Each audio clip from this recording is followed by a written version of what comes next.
Actually, we do not have enough time, but as per because our school principal Ramesh sir, every time is what we call thermal. Every time he used to say us, our state board students should do something. तुमच्या वाणीला, तुमच्या व्याख्यानाला एक बाणेदारपणा यावा, धार यावी, म्हणून एक व्याख्यान तुमच्या समोर.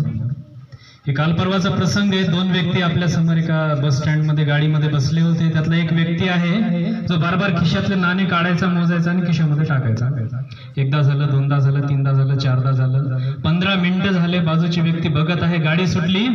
गाडी सुटल्यानंतर त्या व्यक्तीने खिशातले नाणे काढले आणि बाहेरून न्यूजपेपर साठी बोलवलं. तो व्यक्ती धावत धावत आला आणि न्यूजपेपर दिलं. त्या व्यक्तीने आपले नाणे त्याच्या हातामध्ये दिले. बाजूच्या व्यक्तीला राहवलं नाही. तो म्हणला, काय हो बाबा, इतकं वेळ झालं तुम्ही नाणे खिशामधून बाहेर काढतात, मध्ये टाकतात, बाहेर काढतात, मध्ये टाकतात. गाडी 15 मिनिटं त्या बस स्टँडवर थांबली होती, तेव्हा तुम्ही का नाही घेतलं? तो व्यक्ती हसला. तो म्हणतो, माझ्या खिशामध्ये 1 रुपया कमी होता. जर 15 मिनिटांमध्ये जर मी त्याला ते दिलं असतं, त्यानं मोजले असते, मला वापस पैसे द्यावे लागले असते. पण आता त्याच्याकडे वेळ नाही आणि मला पण पेपर भेटला. त्या समोरच्या व्यक्तीने डोक्याला हात मारून घेतला. अरे अरे अरे, काय ही परिस्थिती, हेच का आपलं महाराष्ट्र? थोडा वेळ झाला ती व्यक्ती न्यूजपेपर वाचत आहे आणि नंतर तो हसतो मोठमोठ्यानं. मग पुन्हा बाजूचा व्यक्ती म्हणतो, आता काय झालं बाबा, काय येड्यावणी हसत आहात? तो म्हणतो, अरे रे रे, त्यानं मला पेपर कालचाच दिला. म्हणजे या वर्तमानाशी तडजोड आपण करतो 1 रुपयासाठी, भविष्यासाठी. परंतु 400 वर्षापूर्वी ज्यांनी वर्तमानाची तडजोड न करता एक उज्ज्वल भविष्य निर्माण केलं, अशा स्वराज्य संस्थापक छत्रपती शिवाजीराजे यांचे आऊसाहेब राजमाता जिजाऊ यांची जयंती आज आपण साजरा करत आहोत. जेव्हा शिवाजीराजे जेवत नव्हते तेव्हा राजमाता काय करायचे? मोबाईल द्यायचे त्यांच्या हातामध्ये, घे बाळा मोबाईल बघ आणि जेवण कर. नाही ना. आजच्या काळात काय होतं? मुलगा जेवत नाही तर त्याच्या हातामध्ये मोबाईल दिला जातं. काय आपुलकी त्याच्या हातामध्ये राहील, काय आपुलकी त्याच्यात राहील? तो मोबाईल बघतोय आणि जेवण करतोय. सांगायला गेलं तर भरपूर एक छोटासा प्रसंग सांगतो.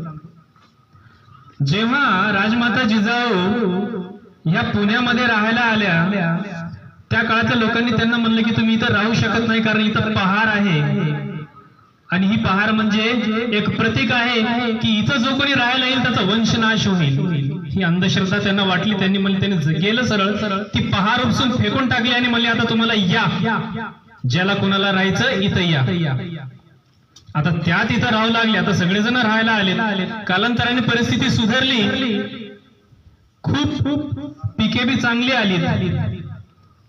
आता पिकं चांगली आलीत. राजमाता जिजाऊला माहित होतं, कारण शेतकरी जगला तर सर्व जगलं तर संस्था पूर्ण स्वराज्य स्थापन होईल.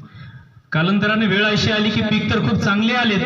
पीक चांगले आल्यानंतर त्यांनी अजून एक आसमानी संकट उभं राहिलं. त्या संकटामध्ये काही शेतकरी धावत आले. त्यांनी म्हणले की राजमाता, पूर्ण पिकाचा नाश होत आहे, जनावर हौदच घालत आहेत, करावं तरी काय? चांगले मोत्यासारखी पिकं गळत आहेत.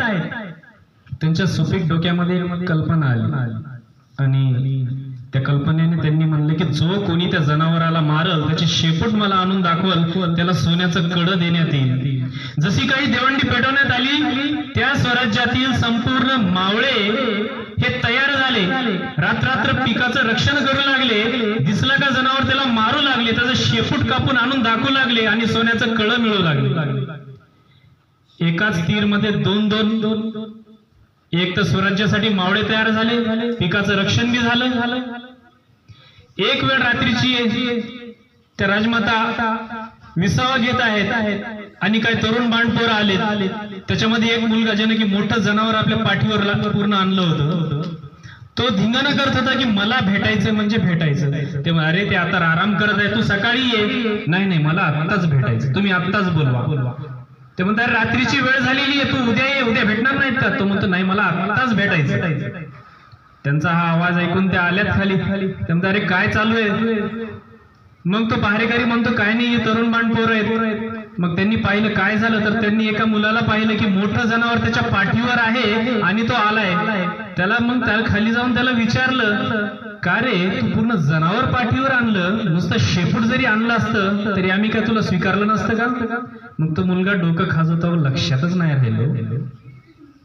मग राजमाता त्याला म्हणतात, जर तू हे शेपूट आणून दाखवलं नसतं तर तुला सोन्याचं कळं आम्ही दिलं नसतं का? तो मुलगा रडायला सुरुवात करतो, म्हणतो मी सोन्याचं कळं मिळवण्यासाठी ह्या जनावर मारला नाही, तुमचे कौतुकाची थाप माझ्या पाठीवर पडावी म्हणून मी जनावर मारला.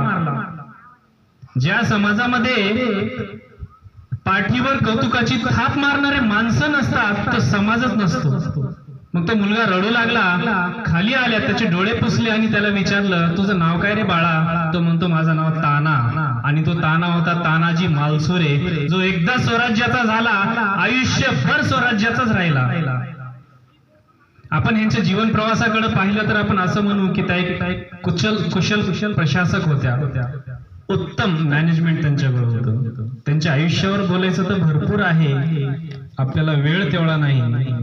पण बोलण्यामध्ये आपल्याला एका गोष्टीची गरज आहे की आपण जेव्हा व्याख्यान देतो तेव्हा आपल्या वाणीला, आपल्या बोलण्याला एक धारदारपणा पाहिजे. आपल्या शाळेचे मुख्याध्यापक रमेश सर नेहमी एक तळमळ करतात प्रत्येक शिक्षकाजवळ की सर आपल्या मुलांना खूप पुढे गेले पाहिजे. त्याच्यामुळे आज प्रत्येक व्याख्यानामध्ये असं बोलावं वाटतं की ज्या वेळेस तुम्ही बोलता तेव्हा तुमच्या वाणीला एकदम बाणेदारपणा पाहिजे. मग आता इथून पुढचे जितके भी कार्यक्रम असतील, मला आशा आहे की तुमच्यामध्ये कोणी नुसतं रेक्टिफिकेशन करून येणार नाही, तर व्याख्यान म्हणून येईल का नाही? येईल का नाही? See so should I expect from you? Okay.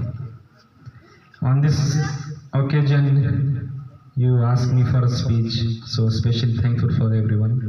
I hope that upcoming programs we will be seeing many speakers with great energy, and you will be taking up the name of our school as name of your parents on the top of the world.